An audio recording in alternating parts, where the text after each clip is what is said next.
Slightly disturbing, the story of a company in Brighton that has been told that it's not allowed to use the term Lord of the Bins, and because the people who now own the right to the Tolkien enterprise Lord of the Rings feel that this tramples on their copyright, their trademark, their property.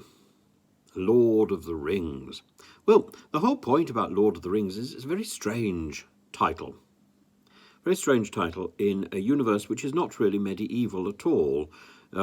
As far as I know, there are very few lords. Are there any lords in Lord of the Rings? There's a lord in The Hobbit. I don't think there's a lord in Lord of the Rings. Oh, I suppose there is in Gondor. So there we are. There are lords.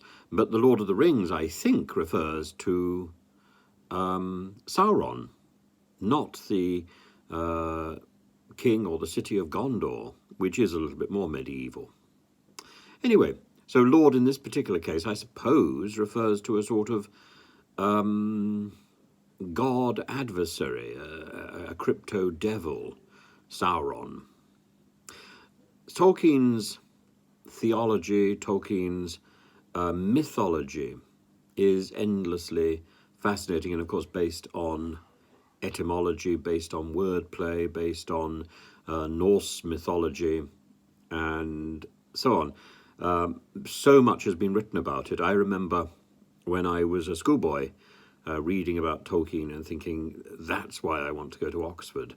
And of course, by the time I got to university, Tolkien had died. But I can well remember taking my copy of Lord of the Rings onto the rugby pitch and trying to crouch behind the giant H and read it in the snow rather than mess around the place trying to chase or be chased by a rugby ball. So I have a great amount of affection for Lord of the Rings. I don't have a lot of affection for people who are bullying small traders simply because there is a name which has been rather cleverly coined to